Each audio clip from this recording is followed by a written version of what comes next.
At the start of the story, we see a castle where a ceremony is taking place. Everyone is learning about their ideal profession, and gradually they all become familiar with their roles. The next number focuses on the main protagonist, Chris, who is spurring. As they watch him, some girls talk about him and wonder what his ideal profession might be. Chris explains that the ceremony is actually called the Ritual of Heavenly Grace. In this ritual, every 16-year-old learns about their profession, and those with higher professions receive special treatment. However, there's also the opposite outcome, so Chris felt tense because his father had high expectations of him since childhood.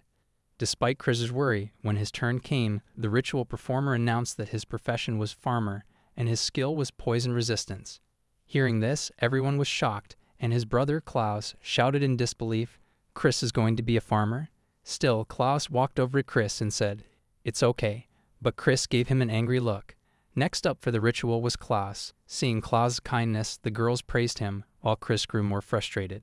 He had worked hard since childhood, only to end up as a farmer. Suddenly, everyone was stunned to hear that Klaus' profession was the Holy Swordsman. The crowd burst into cheers and praise for him. The scene then shifted to Chris's home, where his father, Raka, was praising Klaus and encouraging him to be a good leader. Chris tried to speak with his father, but his father gave him an angry look. Seeing this, Chris became tense. Raka began shouting at Chris for ending up with the farmer profession. Chris apologized, but Raka continued to yell, demanding that Chris leave the house. The next day, as Chris walked quietly, he recalled how he had been the target of sparring practice the previous day and had fought barehanded. Suddenly, Klaus approached him and asked if Chris was leaving without saying a word. Chris remained silent in response. Klaus then mocked Chris for not thanking him, even after he had helped save their family's reputation. This made Chris furious, and he asked why Klaus felt the need to make fun of him.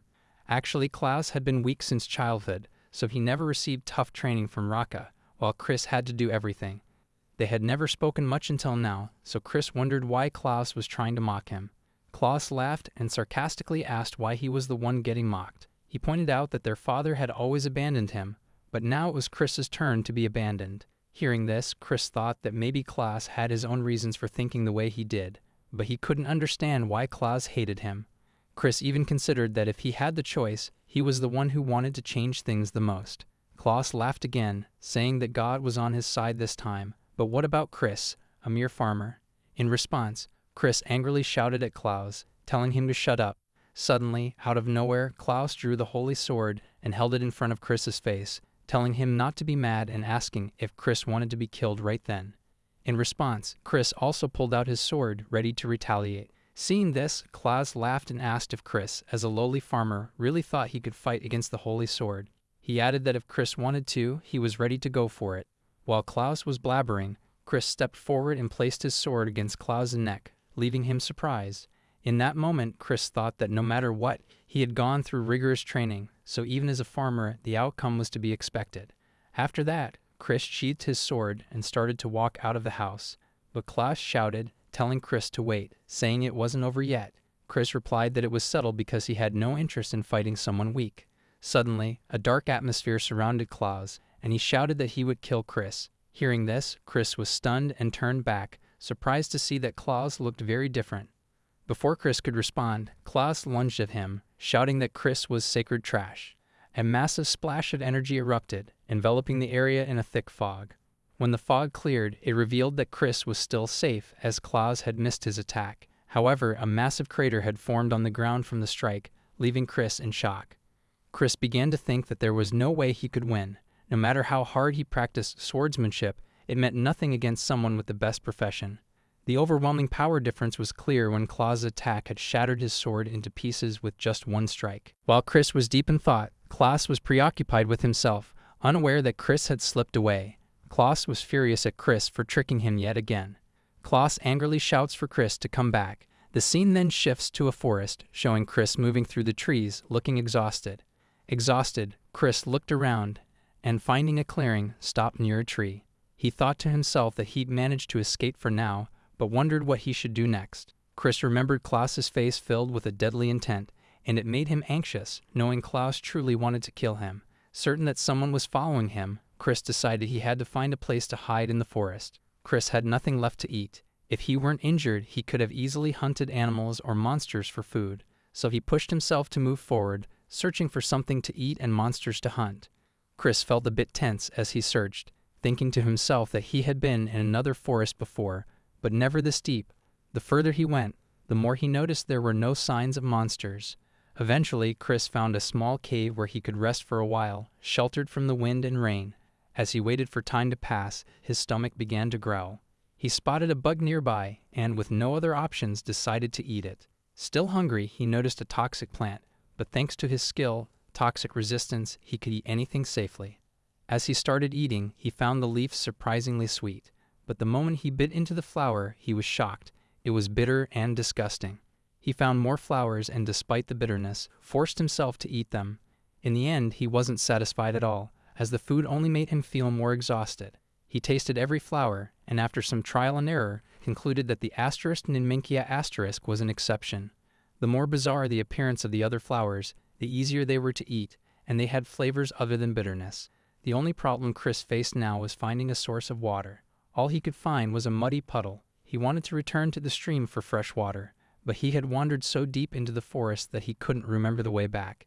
With no other option, he decided to drink the muddy water, knowing he would die from dehydration if he didn't. As soon as he took a sip, he was stunned. The water stank and tasted unbearably bitter. He immediately vomited it out. Feeling hopeless and exhausted, he fell asleep for a moment. Suddenly, out of nowhere, claws appeared and slashed Chris in half with a brutal strike. Chris woke up in a panic, his heart racing. It had all been a dream. He had spent the last few days eating bugs, but now he finally found meat. Though it was a corpse, it was the first time he had come across an animal. The meat was rotten, but for someone like Chris, it felt like a gift. He grilled it with some rosemary, and though it tasted worse than any meat he had eaten before, to him, it was the most delicious meal he could have hoped for at that moment. Chris then reflected that while the forest wasn't dangerous, finding food was a struggle because there were no living creatures around. He couldn't tell if it was the herbs mixed in the food he had eaten, but to his surprise, his wound had completely healed. Now it was time for Chris to hunt more animals and monsters, but all he could hear was the sound of birds chirping. Suddenly, he heard some noise, and upon investigating, he found footprints along with the faint smell of a beast. As Chris looked closer, he spotted an orc walking through the forest. Now he faced two options: attack the orc or risk being attacked by it. Chris knew that to survive, he had to defeat the orc in front of him. However, he had only seen an orc once before, and it was so tough that his father had struggled to defeat one without using any skills. If this orc was on the same level as the last one, Chris knew that, without any skills, his strength wouldn't differ much from his father's. The only weapon he had was a homemade axe, and he wasn't sure if it would be enough to face the orc. Using the axe for a fight was risky, but Chris was determined to get meat. He leaped toward the orc to strike, but to his surprise, the orc quickly noticed the attack and dodged it with ease. Chris was filled with fear as the orc stared him down. The orc then lunged at him, but Chris managed to dodge just in time. The fight continued, with the orc relentlessly attacking and Chris narrowly dodging each strike. When Chris finally saw an opening, he attacked furiously, aiming for the orc's back. His axe struck deep into the orc's body, but to his shock, the weapon broke upon impact. Now Chris was tense and defenseless, with his only weapon gone. To his surprise, the orc collapsed to the ground and didn't move. Chris stood there, stunned, wondering if he had really just killed the orc with a single blow. Chris then thought the blow must have been so deep that it paralyzed the orc, leaving it unable to move. He carefully removed the axe from the orc's body, but as he did, blood sprayed across his face. Chris was grateful for his skill, poison resistance asterisk, knowing that even if the meat was rotten, he could still safely eat it. At the very least, he could turn it into something delicious, making the most of his situation. He also thought about the water, knowing that if he had some, he could cook the meat better. Deciding not to waste time, he carried the full orc on his back, thinking it would be too difficult to disassemble it right there and then. The orc's body was so large that cutting it took a lot of time, but this time, Chris managed to gather a substantial amount of meat. He decided to keep enough for the day and the next, planning to dry the rest for later. His body was covered in the stench of the battle, so he decided to take a bath in the muddy water, though he knew it wouldn't make him much cleaner. Afterward, he began grilling the meat, reflecting that orcs were humanoid monsters and many people considered eating their meat to be taboo. But Chris didn't care about the taboo. As he smelled the food, he suddenly realized that it wasn't rotten meat at all. It actually had the scent of fresh cooked meat. The main problem Chris faced was the taste, and he hesitated before eating it. But the moment he took a bite, he was stunned. It was incredibly delicious. He couldn't help but share how juicy the meat was, with a sweet aroma spreading through his mouth. It felt as though the flavor went straight to his brain. He had to admit, it was incredibly delicious. Without thinking twice, Chris ate all the meat he had set aside for the day and the next. He even considered cooking more, but soon decided against it and chose to rest instead. As Chris rested, he began thinking about the orc's thick hair and tough skin. Recalling how he had dismantled it with his own hands, beneath the fat he noticed there was a layer of muscle that was almost like armor. Until now, it would have been impossible for Chris to defeat an orc. Yet with nothing but a wooden stick, he had crushed its skull and even carried its massive body back to the cave. Chris thought that it was most likely due to the ritual's blessing, which seemed to be increasing his strength. Even if his blessing was meant for farming, the ability enhancement made becoming stronger much easier. Chris felt like his strength had been over-enhanced. He wondered if it was because he had been defeated by Klaus. The same principle applied to muscles. The more they were broken down, the stronger they became when they recovered. For no apparent reason, Chris felt like he was becoming too strong all at once. But whatever the cause, he figured it was a good thing. He had been able to defeat that orc easily on his own. Day by day, Chris kept practicing, cooking the meat, and moving from place to place. He traveled across the forest, adapting to the wilderness. Finally, after a whole month, Chris had managed to survive and live in the forest. Chris had finally eaten all the orc meat. His past self would have likely thrown away any leftovers, but now he understood the pain of having nothing to eat. He couldn't afford to waste any of the meat when he had gone through so much to kill the orc for it. Chris was prepared to live in the Pasha forest for a few more months, but now that he had eaten all the orc meat, surviving on just bugs was going to be difficult. It would be much harder without a steady source of food. Chris thought that maybe the situation had calmed down, and now he could leave the forest to find a city. His current goal was to survive and train, becoming stronger. He decided that, one day, he would surprise both his father and Klaus with his newfound strength. Chris made his way out of the forest and was relieved to find a freshwater pond where he could finally take a bath. He felt a sense of accomplishment, glad that he had managed to make it out of the forest alive and in one piece. Chris shared how much emotion he felt from something as simple as tasting water, something he had once taken for granted. After taking a bath and stepping out, he looked at his clothes and realized he couldn't leave the forest in such a state. They were torn and worn, unfit for traveling into a city. So Chris decided to tie the leather bag he had made from the orc's skin around his waist. It was definitely a better option than walking around half-naked and being seen as an exhibitionist. In the next scene, Chris finally reached a city called Realzad. He shared that it was a neighboring country to Meldrake, making it prosperous and very crowded. Moreover, it was far enough from the town where he had lived, giving him a sense of new beginnings. Having received the Holy Sword, Klaus was likely being summoned to the royal capital. Being close to the capital, Chris knew it would be easy for him to spy on Klaus's movements and stay one step ahead. Chris knew he could use the city as a base while ensuring his own safety. However, everyone else in the city stared at him, and he wasn't surprised. He stood out in those clothes, which were far from normal for a city like this. Chris was relieved that the inspection to enter the city went according to the manual. He knew it could have been dangerous if someone had thoroughly inspected him, especially with the orc's skin and his unusual appearance. Now Chris needed clothes and food, but he didn't have enough money for either. To solve this, he decided to visit a prop shop where he could sell some of the things he had gathered, hoping to make enough money for what he needed. As Chris entered, the worker greeted him warmly. However, when he approached the shopkeeper, the man's expression changed. He was shocked to see Chris and immediately threw him out of the shop, shouting at the worker for allowing someone like Chris to enter. The shopkeeper angrily shouted at the worker, questioning how he could let someone dressed like Chris into the shop. He demanded to know if the worker even thought Chris had anything valuable to sell. Chris realized he had chosen the wrong store, but he had to admit that it was hard for anyone to trust someone dressed like him. As he walked away, he noticed an anonymous girl quietly following him, her presence barely noticeable. As Chris moved forward, he couldn't help but think that it was hard to believe this was still the same city. He could easily tell what most of the stalls were selling just by looking, but when it came to the tents ahead, he had no idea what they were offering. Chris thought it would be rude to peek inside the tents, but just as he was about to move on, a little girl came up behind him and tugged at his shirt. He turned around and asked her what had happened. Out of nowhere, the girl hit Chris with a small ball-like object, which exploded on his face. Stunned, Chris shouted, asking what she was doing. But when he looked down at her, he realized she was trying to steal his bag. Chris quickly got tense, washed his face, and ran after her. As he chased the girl through the crowded streets, he realized she was incredibly skilled at weaving through the crowd, likely because it was part of her daily routine. Despite her skillful running, Chris easily caught up to the girl and lifted her off the ground. Stunned, the girl started shouting, demanding that he let her go. In response, Chris warned her not to shout, threatening to punch her if she did.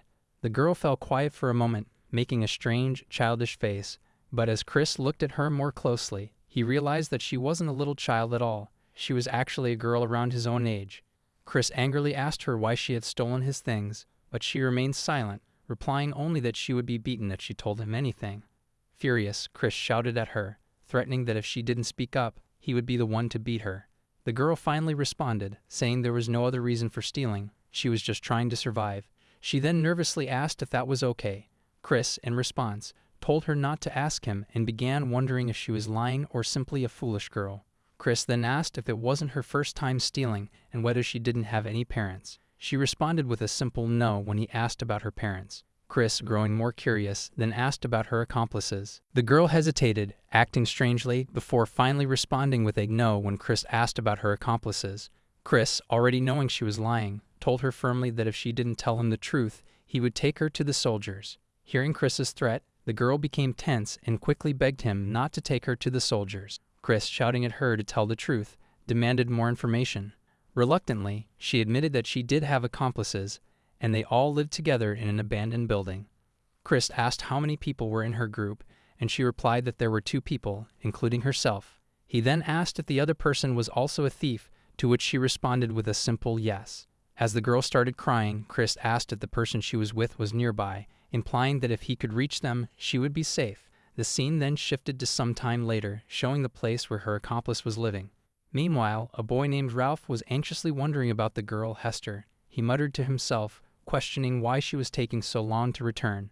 Suddenly, a wave of worry washed over him, as he had no way of knowing if she was safe or not. To Ralph's surprise, Hester suddenly appeared and told him that she had been caught. Hearing this, Ralph tensed up and immediately started drawing his sword. However, Chris quickly warned him, telling Ralph that if he tried to attack, he wouldn't hold back either. Hester shouts nervously, telling Ralph to drop his weapon. Ralph asks her, still tense, why she brought him here if she wasn't already caught. Hester responds sadly, saying it's because Chris warned her about it. Meanwhile, Chris watches Ralph, thinking to himself that Ralph seems to know some martial arts and techniques. But Ralph's balance is poor, so even if he tried to attack, Chris wouldn't get hurt. Ralph, tense, asks Chris what he wants, saying they don't have any money if that's what he's after. Chris replies that he just came to warn them if they tried to steal from him again, he wouldn't go easy on them. Hearing this, both Ralph and Hester are surprised and ask, "What, that's it?" Chris then drops Hester from his grip and asks if giving a warning was a bit of a waste. He adds that if they couldn't give money, they could at least share some information. Hearing this, both Ralph and Hester are surprised and ask what kind of information he wants. Chris explains that he's new to the city and just needs directions to the central area. Ralph agrees to share the information, but Chris turns to Hester and asks if she agrees too.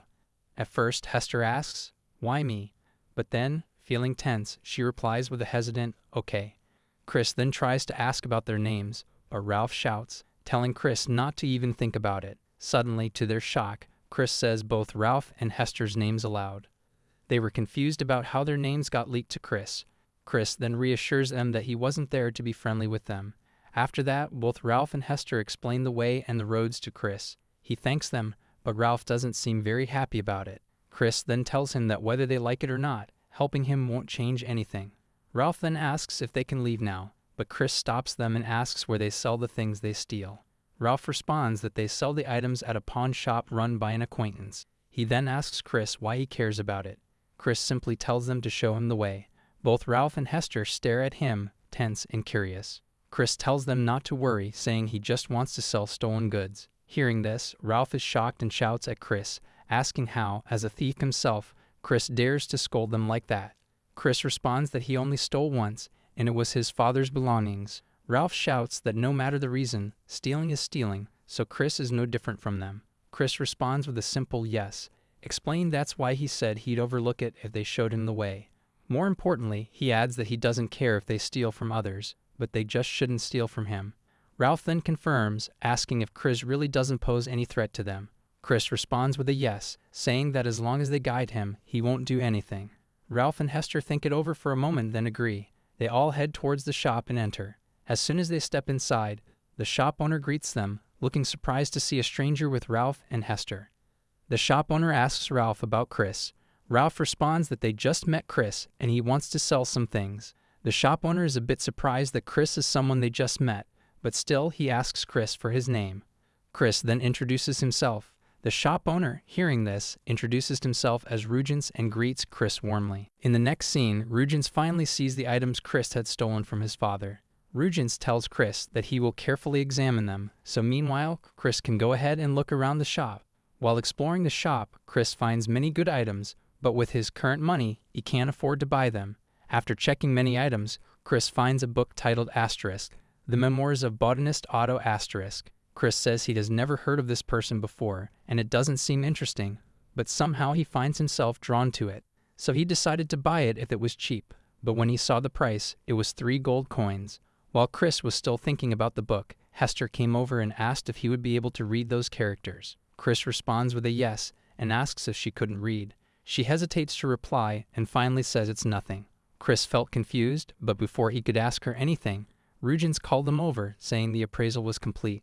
When they went to the counter, Rujens told Chris he would buy all the items if Chris agreed with the price. Rujens explained the price of each item and finally said that the necklace was worth 3 gold coins, which surprised Chris a little.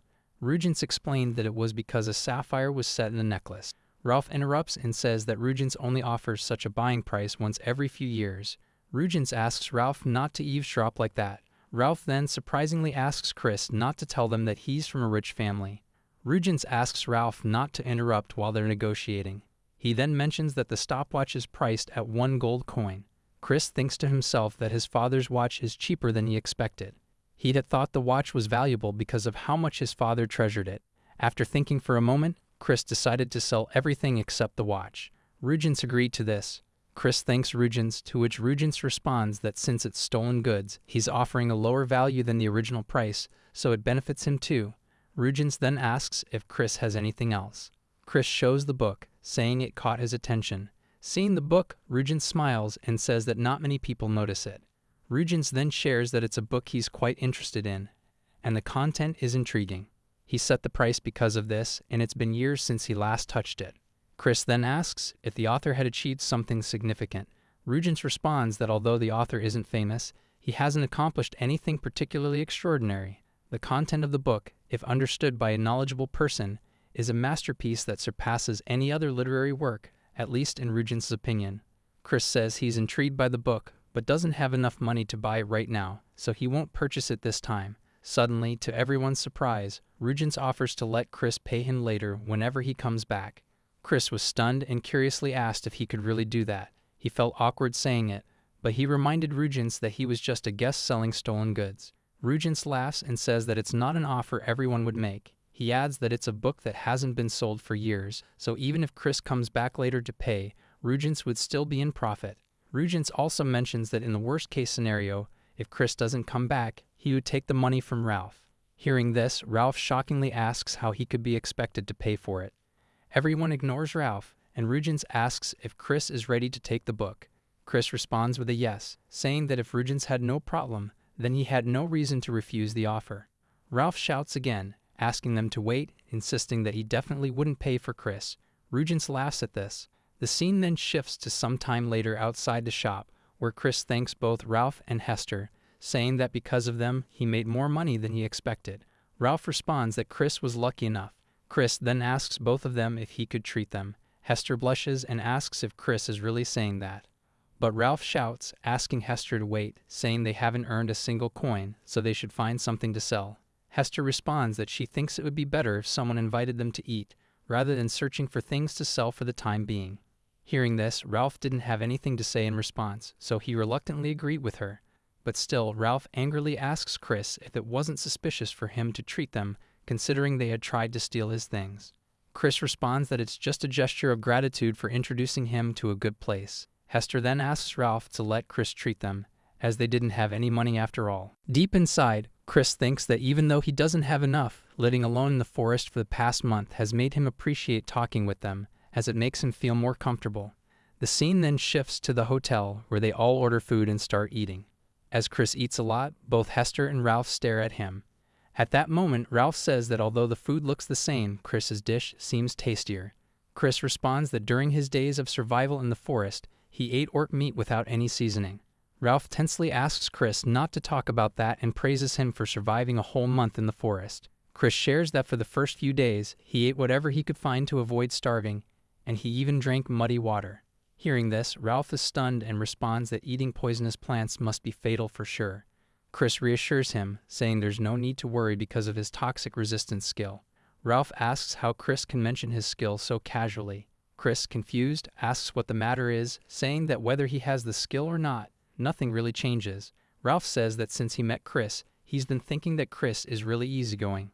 He then shares that he also knows someone with the toxic resistance skill, but not every poison is ineffective. Chris responds that he thinks they would just experience less stomach pain or fewer side effects. Moreover, he ate everything suspicious, but nothing happened to him. Hearing this, Hester shockingly asks if that's why Chris wasn't affected by her Alel ball. Chris, confused, asks if she's talking about that red thing, as it flew straight into his eyes. Ralph tensely asks if Chris is kidding, as an Alel ball contains a strong anesthetic. He explains that if it gets on anyone, that person wouldn't be able to move for the whole day. Chris shockingly asks if they both really use such dangerous items. Ralph then shares that he thinks if the Alel ball didn't work on Chris, it means Chris's skill has been upgraded to toxic nullification. After finishing their lunch, they all leave the hotel, and Ralph asks Chris about his plans for the future. Chris responds that he's planning to become an adventurer because all he knows is a bit of swordsmanship, so he should be able to earn enough money. Chris then asks about the two of them, wondering if they were planning to keep stealing to survive forever. At first, they both stay silent, but then Ralph speaks up, saying that it was his plan because they didn't have the strength to become adventurers anyway. Chris then says that he thinks it's a bit much to say, but if anyone other than him had caught them, they would have been in prison by now. He suggests that they should find another way to live. The scene then shifts to sometime later at the Adventurers Guild, where the receptionist, Mia, welcomes Chris and informs him that the registration fee for becoming an adventurer is 1 silver coin. Chris agrees and gives the 1 silver coin. Mia then tells him that his personal information will be registered using magic. Chris shares his name and age. After a few minutes, his registration is complete, and he is now able to engage in the guild's activities. Mia tells him that his registration card can be used as identification, so he should be careful not to lose it. Mia then asks if Chris has any more questions. Chris asks if he can take any quest he wants. Maya responds with a no, explaining that he can only take beginner-level quests for now, but as his rank increases, he will be able to take higher-level quests. Chris asks about the rank Mia was talking about. Maya responds that it starts from the rookie level, then goes to bronze, and continues up to hurricane, but there aren't many people at that level, so she doesn't think he needs to worry about it. Chris then asks about the abilities required for each rank. Mia responds that it depends on the appropriate skills and professions. For rookies, all stats need to be at least 10. For bronze, it's 20, and for silver, it's 40. She adds that people say the required stats double with each rank. Chris asks many more questions about the system, and Mia starts to get frustrated answering them. Finally, Mia tensely asks if he has any more questions. Chris responds that, for the time being, he's fine. Mia sighs in relief and wishes Chris good luck with his future work. Chris then heads out to complete the Goblin Extermination quest, where he would earn 2 copper coins per goblin. After the extermination, Chris must bring back the left ear of each goblin as proof. He admits that he failed when dealing with the orc last time, but this time, he's determined to make sure his decisive blows land accurately. Chris then fights the goblins and easily defeats them. As he finishes, he thinks to himself that it's very strange because when he fought the orc, he felt something completely different. Now, even with a proper sword, it feels absurd to cut the goblins in half without any resistance. Chris doesn't fully understand the reason, but it seems like he has gained some kind of extraordinary ability. In the next scene, Chris shares that after being caught by him, both Ralph and Hester probably felt they had reached their limits as thieves, so they came to visit him about a month ago. There, Hester asks Chris about the idea of them leaving together, suggesting that there are cheap hostels where all 3 of them can share a room. She mentions that it would help keep their expenses down, so Chris agrees. Finally, both Ralph and Hester are now adventurers, and Chris doesn't feel any trouble getting food, clothing, or shelter. They even managed to save up to 3 coins, and just the day before, his rank as an adventurer rose from rookie to bronze. The next day, to verify a hypothesis, Chris decides to go to the Pesha forest. He shares that the forest is actually known for recording the discovery of useful effects from new species of plants in legends. The most attractive content in the book is the notes about unknown plants with incurable toxins. Among these poisonous plants, there are some with extremely strong toxic effects that have yet to be fully clarified. But among the plants he has eaten so far in the forest, there is one that seems to enhance the body's abilities. If that's the case, then perhaps he could become even stronger. Chris also shares that he's heard the churches can write statuses on adventurer cards. He wants to verify the changes in his abilities before and after eating some plants, and he's curious to know his current abilities. Unable to verify it himself, and with the cost being 1 gold coin to determine a change in ability, Chris goes to the church. The priest asks how he can help, and Chris responds that he wants to have his abilities checked. The priest asks Chris to go to the next room and wait for him. Chris goes to the room and waits, thinking that he wouldn't have to spend the money if he could check his abilities himself. When the priest comes inside the room, he introduces himself as the parish priest of the church, and his name is Graham. Chris thanks Graham for the warm welcome. Graham then tells Chris that if he wants to confess, he doesn't have much time. Chris responds with a no, explaining that he just wants to have his abilities checked. Graham says it's fine and asks Chris to let him borrow his card and give 1 gold coin. After checking Chris's abilities, Graham gives the card back and excuses himself from the room. After seeing the card, Chris says he was hoping for higher numbers than the average level, especially to defeat orcs and goblins, but most of his abilities only have 1 digit.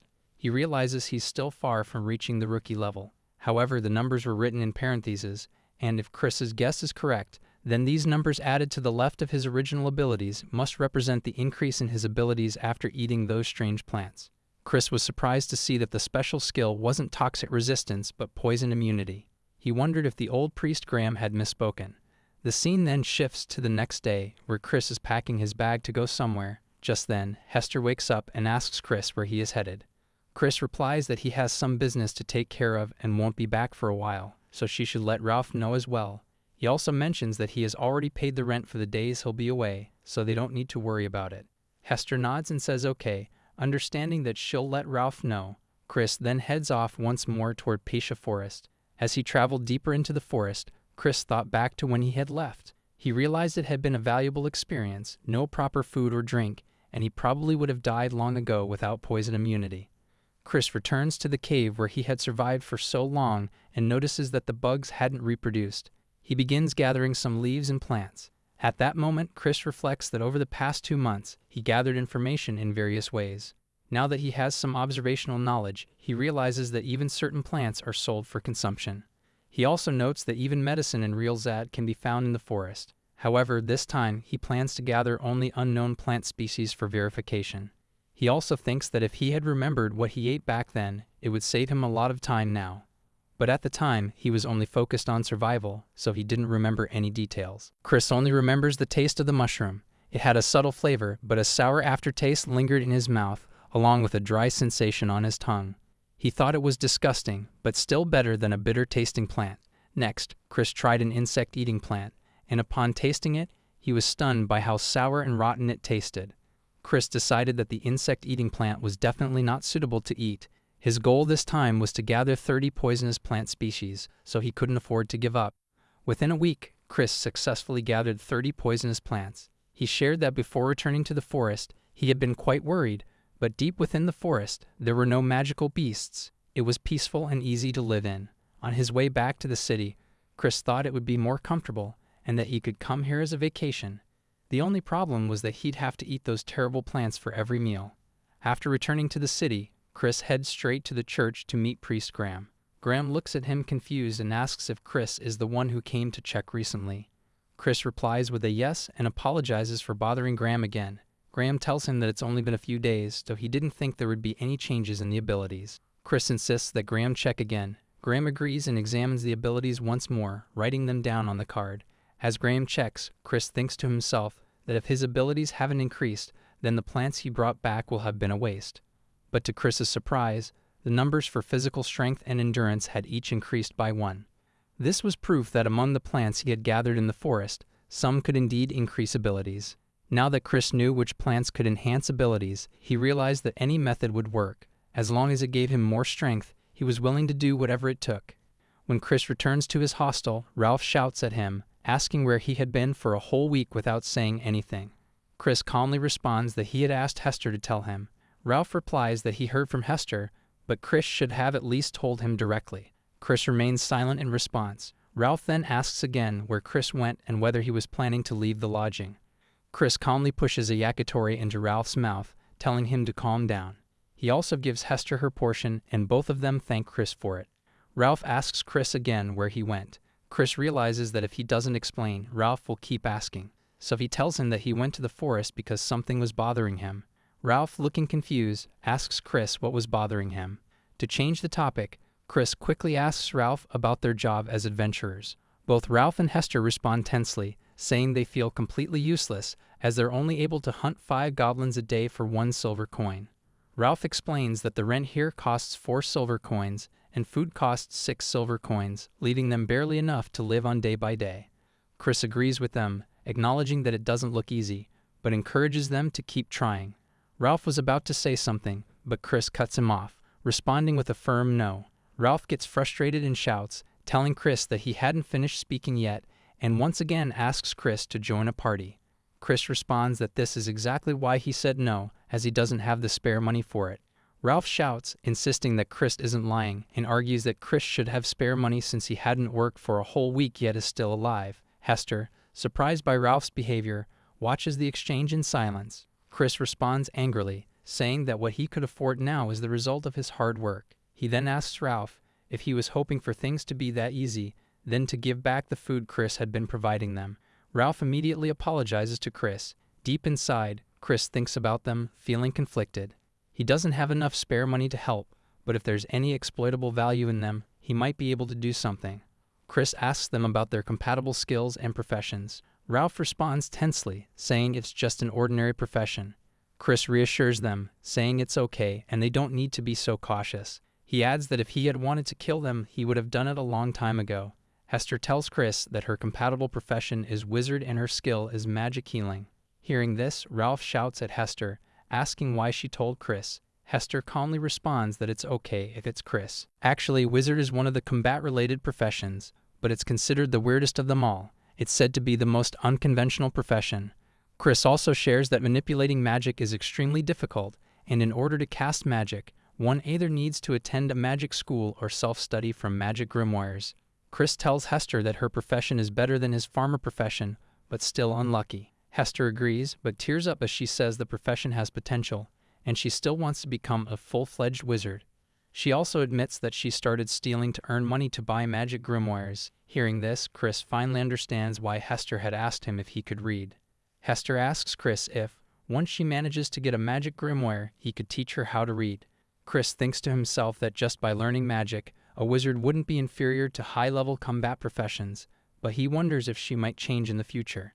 Chris agrees to teach Hester, and she happily thanks him. Chris then asks about Ralph, and Ralph responds that he wouldn't tell. However, Hester speaks up and reveals that Ralph is a holy knight with skills like Divine Strike, Divine Guardian, and Breath of the Protector. Ralph furiously shouts at Hester, telling her not to blurt it out like that.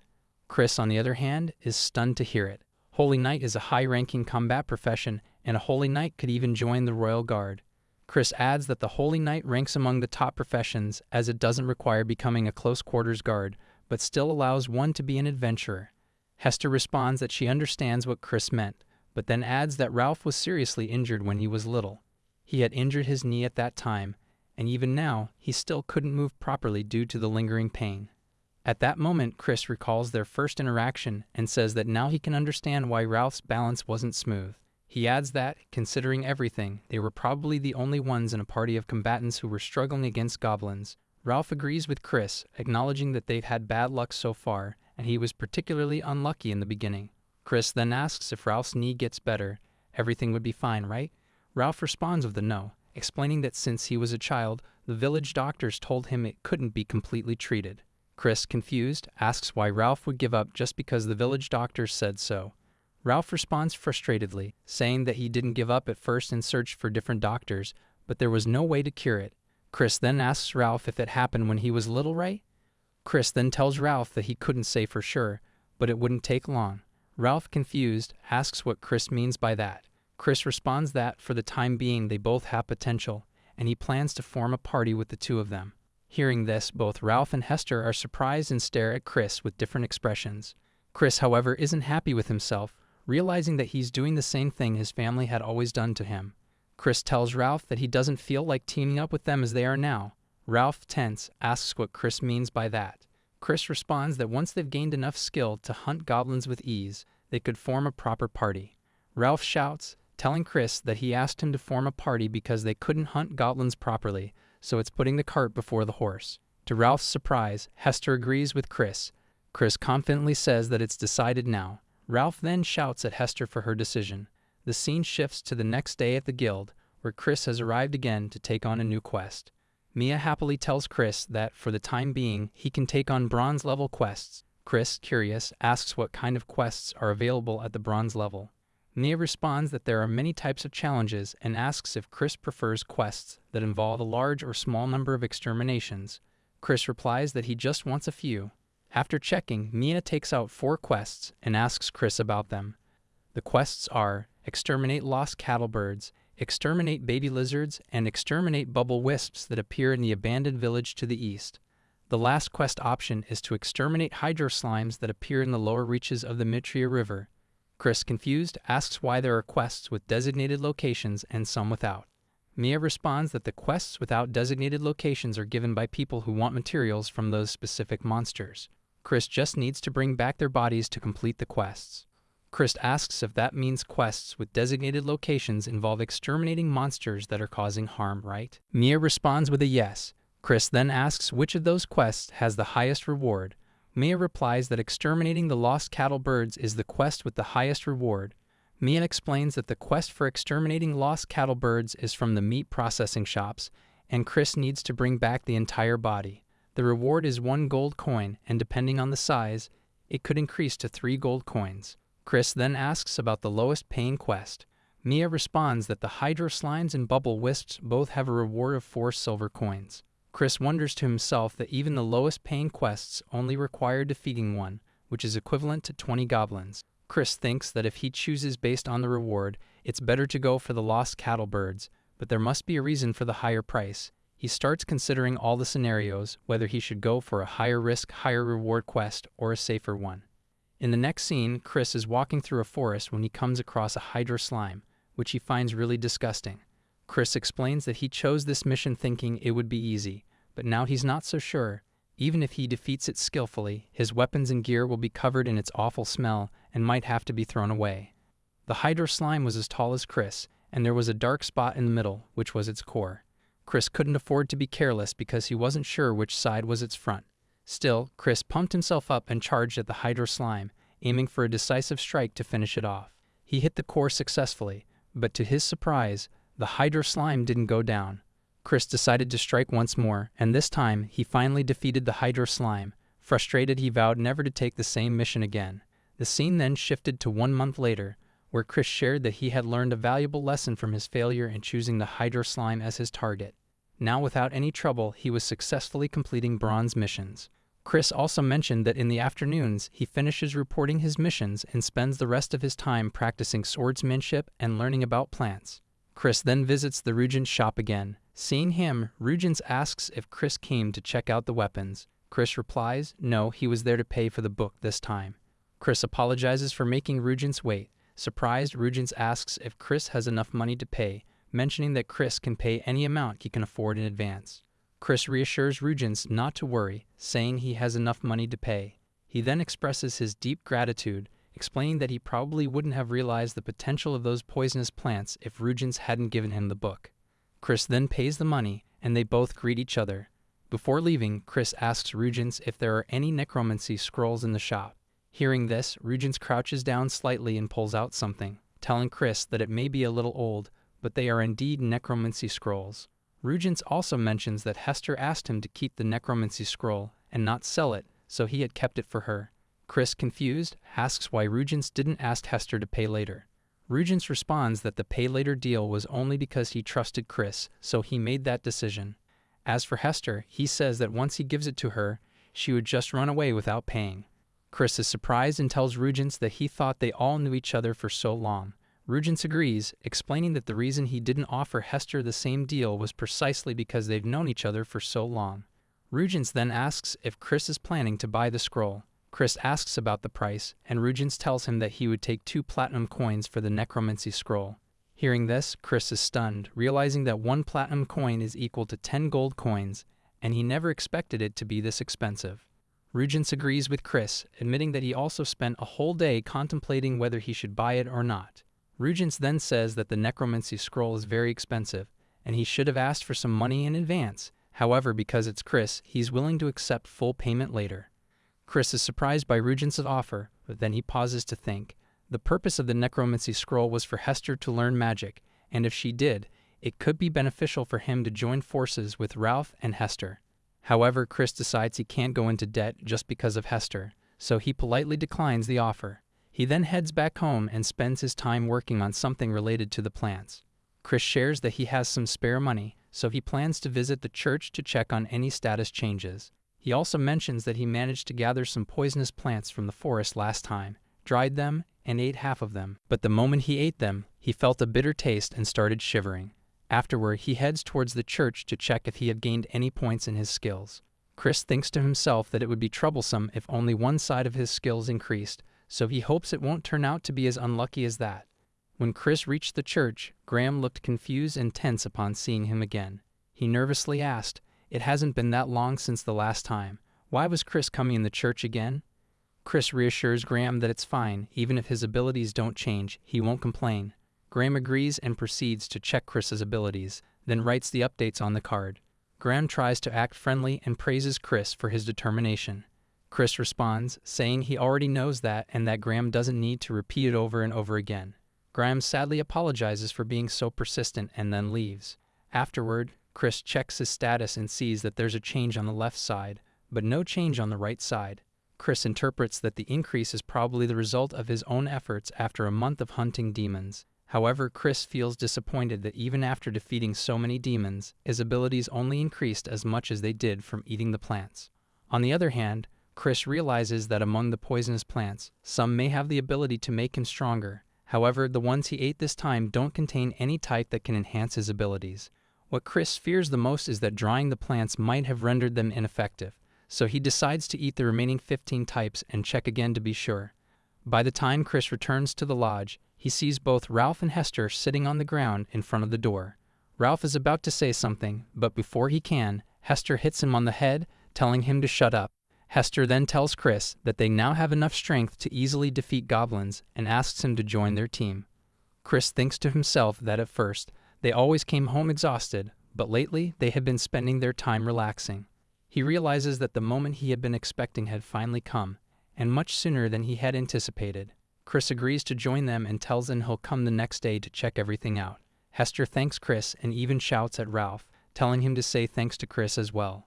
At that moment, Chris thinks that if they could easily defeat goblins, it would definitely be beneficial for him to join their party.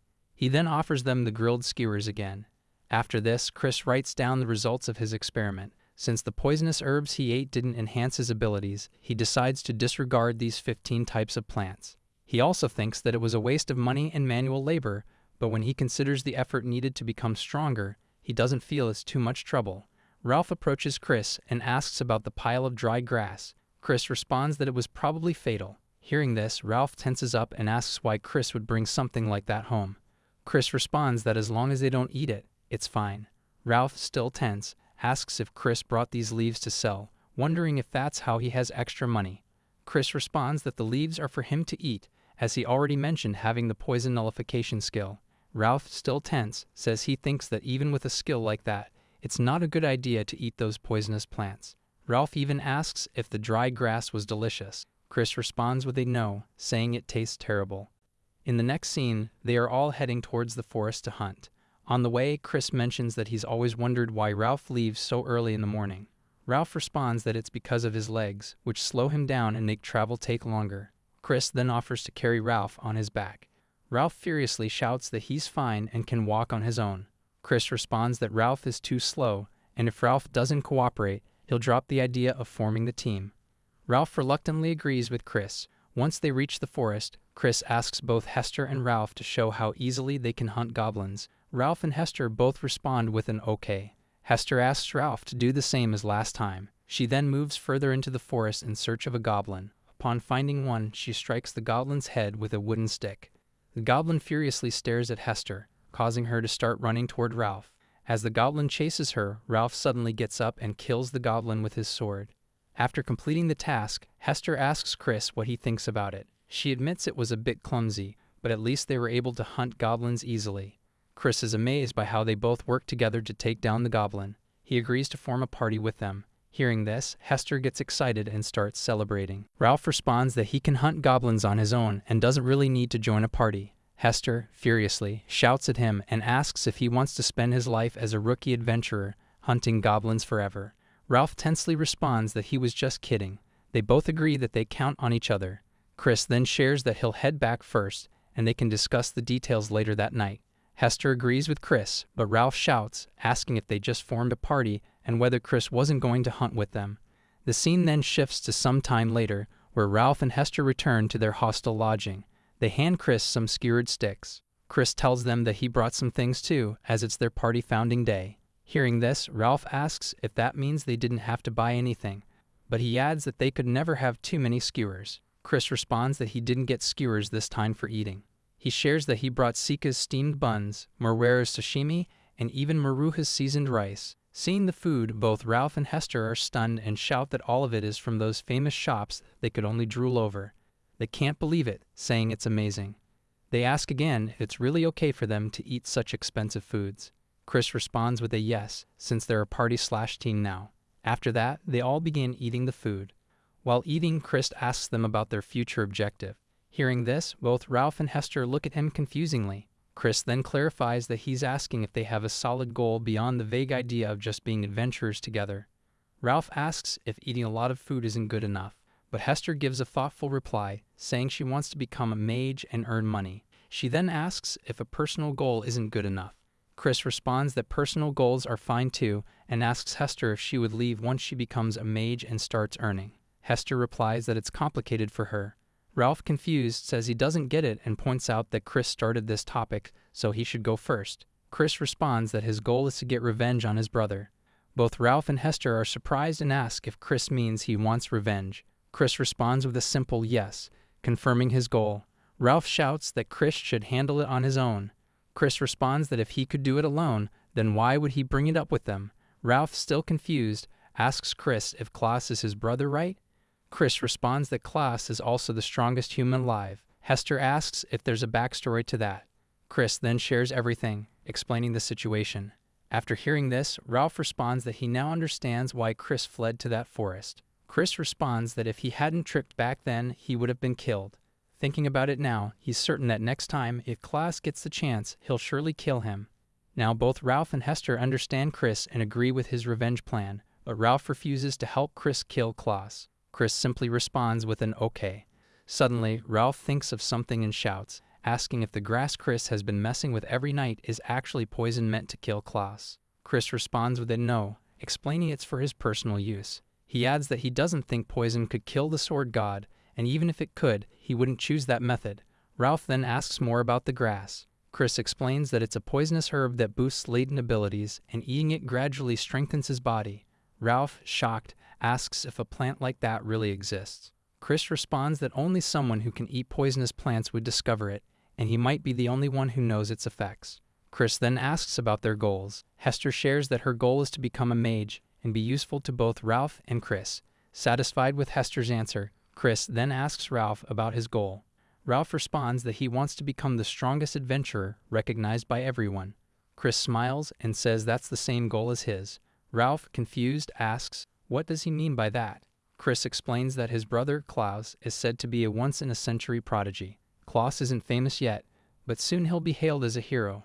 Ralph thinks for a moment and says that if that's true, then he guesses his goal is to surpass Chris's brother. Hester adds that since Chris wants revenge on his brother and Ralph wants to surpass him, she'll help them both achieve their goals. Chris asks if that means their party's ultimate goal is to surpass Klaus, the sword god, and if there are any objections. Both Ralph and Hester agree, saying there's no objection. So finally, the holy knight who could barely walk, the mage who couldn't use magic, and the farmer who was only immune to poison formed an unlikely bond, creating the weakest party. The next day, Ralph shouts, asking Chris what the heck he means by saying they aren't questing together. Chris responds that he has other things to do, and moreover doubts if they can handle a bronze-level quest or not. Hearing this, Ralph feels annoyed and shouts, asking if that's the case, then what's the point of forming a party? Chris responds that their priority should be healing Ralph's injury or helping Hester learn magic. Hester asks if that means they all have to do their own things until then. Chris responds with a yes, and for the time being, he'll check with Ralph to see if his leg injury really can't be healed. Ralph tensely responds that he doesn't have money for a doctor. Chris tells him that he will cover the cost, so both Ralph and Hester can earn as much as they can. Ralph starts getting emotional and cries, thanking Chris for doing this for him. Chris tells him that it's for his sake too, and to stop crying because it's too creepy. Ralph, stunned, shouts that he was being grateful, and Chris was calling it creepy. Hester then asks Chris what work she should do while Ralph is getting checked. Chris thinks for a moment, and then asks Hester if she could look into a monster called the Stray Chocobo. Chris also mentions that he would pay for the information about the Stray Chocobo. Hester agrees but responds that she wouldn't take the money, as she plans to cover Ralph's medical expenses instead. Chris denies and asks everyone to keep their finances clear to avoid any stupid arguments later. He suggests that they should split any job they take on together 3 ways. As for lodging and food costs, those would stay split as usual. Hester responds that she understands, and they all proceed with their work. The scene then shifts to some time later at the doctor's clinic. The doctor, seeing Chris, asks the reason for his visit. Chris points to Ralph and explains that he wants Ralph's old wounds checked. Upon checking, the doctor tells them that it looks bad and asks how long the injury has been there. Ralph responds that it's an injury from about 7 years ago. The doctor explains that the ligament is completely torn and the meniscus is damaged due to neglect. Ralph then asks if full recovery is impossible. The doctor responds with a no, it's not impossible. The doctor explains that they could heal it by surgically transplanting ligaments and injecting metal slime oil to replace the meniscus. Ralph asks if it could really be healed. The doctor responds with a yes, but mentions that they would have to cover a hefty fee for the procedure. Chris asks for the amount, and the doctor replies that the surgery fee is 20 platinum coins. Hearing the cost, both Chris and Ralph are stunned and ask if there's any other way. The doctor shares that the injury had been neglected for too long, and if it were a fresh wound, a potion might have worked, but at this stage, surgery is the only option. Chris asks if there's any cheaper way outside the guild, but the doctor doesn't have a clear answer. The scene then shifts to night time, where Chris and Ralph return to the lodge. Hester, noticing Ralph sleeping quietly, tensely asks Chris if things didn't work out. Chris reassures her that it wasn't the case, though it seems like the situation is more complicated than expected. Chris sighs and explains that Ralph refused to accept the reality of the situation. Despite the doctor's recommendation for expensive surgery, Ralph kept insisting that he didn't need it and that he could manage on his own. Chris adds that Ralph's pride is getting in the way of his own recovery. Chris continues, explaining that the doctor mentioned a person named Blood as an alternative, who might be able to help with Ralph's injury for a more affordable price. Chris tells Hester that they need to gather information about this individual to see if they can find a viable solution without breaking the bank. As Chris and Hester dig deeper into the details about Blood, they discover that he was once the most skilled healer in the guild, known for his exceptional talent in treating severe injuries. However, over time, as medical practices and technology advanced, Blood's methods became outdated. Blood barely managed to help the poor in the capital's back alleys. Hearing this, Ralph thought Blood was a disappointment and started sulking. Hester replied that she understood.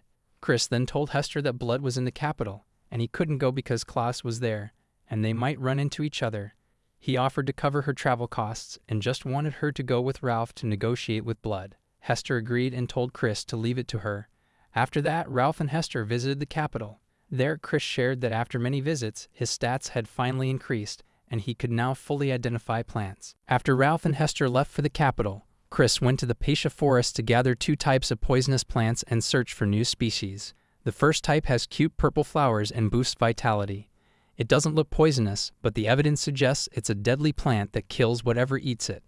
The second type is a mushroom that looks obviously poisonous and increases endurance. Still, he wants to find plants that can boost strength, and he believes they must exist in the Pasha forest. Chris goes back to the Pasha forest and shares that he's been thinking about finding a new base, but there are still unharvested plants growing around. There's no sign of people, animals, or monsters, so he decides to stick to his familiar camp for now. He prioritized the 2 plants with confirmed stat boosts, naming them Raisin Grass and Genpei Mushroom. Chris carefully harvested them without taking everything and recorded where they grew. Actually, Chris wanted to cultivate the poison plants himself, but he knew he would be arrested if anyone found out he was growing them. So he needed to buy a house, but that felt like a distant dream. He also shared that, at a minimum, he needed to secure funds for plant gathering expeditions, ability identification, Ralph's treatment, and Hester's spell books before thinking about saving for the house. Overall, he didn't have enough money. Chris then made Genpei mushroom stew, mentioning that it tasted fine in the stew, but the problem was with the raisin grass. Chris uses edible film, a new product that lets him wrap things up to swallow without tasting them. This way he can eat without suffering, and it's the first time he gets to enjoy the plants deliciously. By day 5 of traveling in the Peisha forest, Chris's gathering was going well. He had collected plenty of raisin grass and Genpei mushrooms, along with 20 new species of likely poisonous plants. Suddenly, as Chris moved further, he felt a strange, uneasy vibe as the atmosphere around him shifted. Tensing up, he quickly hid behind a tree.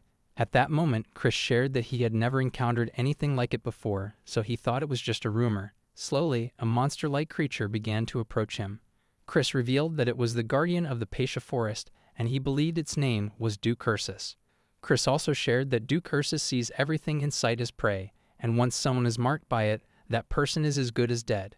People say that Duke Ursus would chase the person to the ends of the earth, tearing them apart with its razor-sharp claws. Suddenly, Duke Ursus sensed a presence and attacked the tree, crushing it in 2.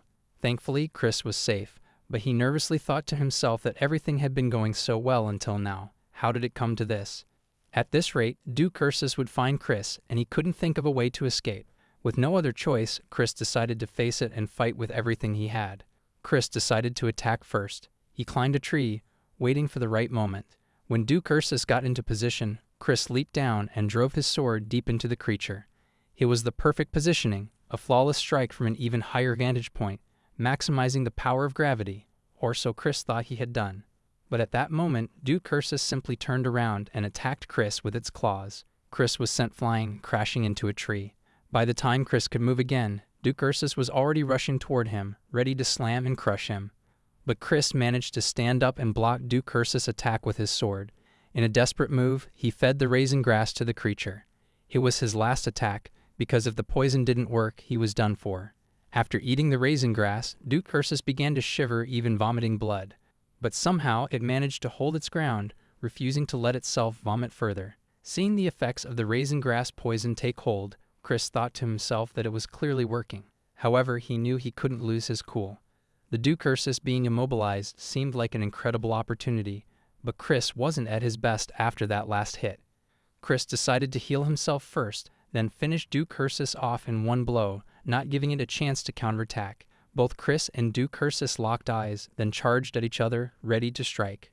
Duke Ursus lunged at Chris with its claws, but Chris dodged the attack and prepared to strike back. However, just as he was about to attack, Duke Ursus was once again hit by the effects of the raisin grass poison. Seeing this, Chris smiled and mocked Duke Ursus, saying, "Too bad, it was a feint." Then with a swift move, he attacked, driving his sword deep into the creature, fully penetrating it. Chris's sword broke upon impact, and Duke Ursus stood up to attack him. Seeing this, Chris tensed up, but to his relief and happiness, Duke Ursus suddenly collapsed to the ground, knocked out by the poison. After Duke Ursus died, Chris sat on the ground, letting out a sigh of relief. For a few seconds, he had truly believed he was going to lose his life in the moments to come. In the next scene, when Chris returned to the lodge, both Ralph and Hester were stunned to see him so dirty and disheveled. They both tensely asked if he was okay, noticing how filthy he looked.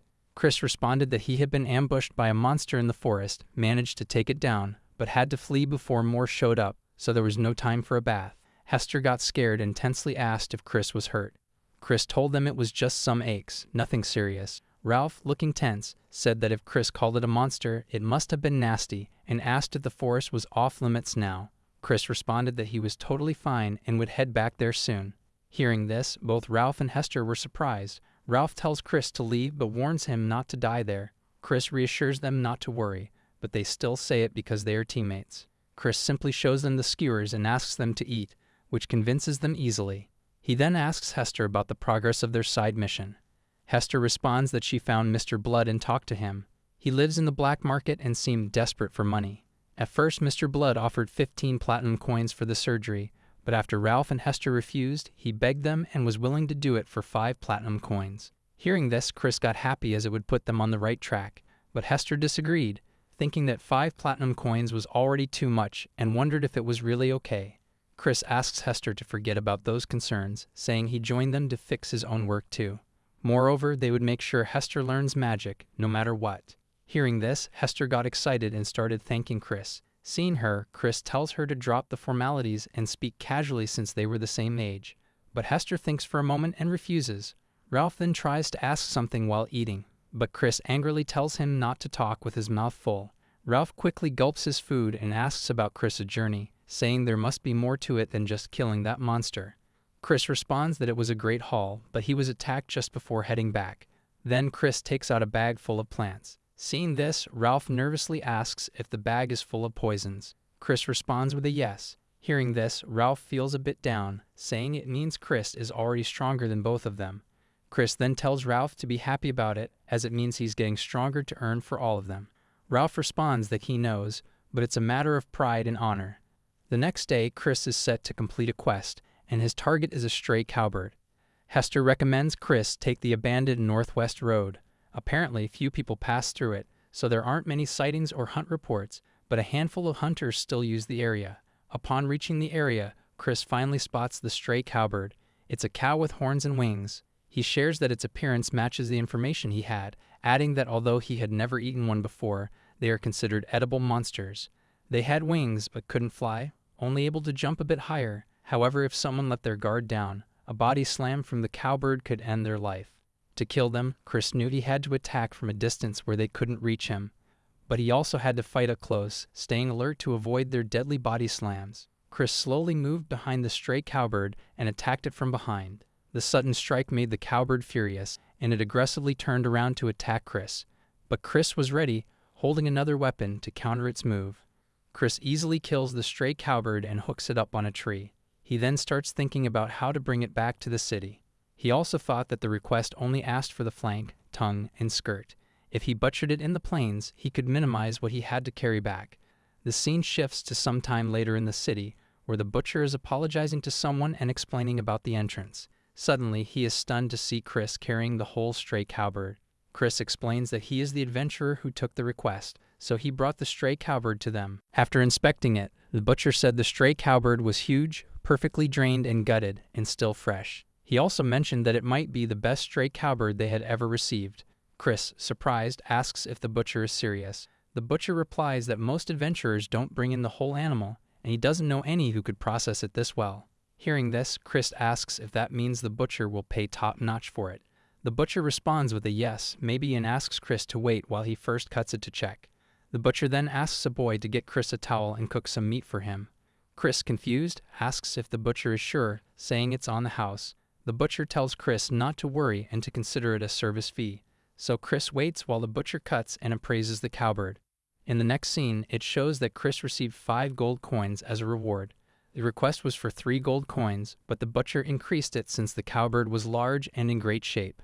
While heading back home, Chris thought that the quest was a bit tough, but it was better than a normal bronze quest because it gave him 12 times the reward.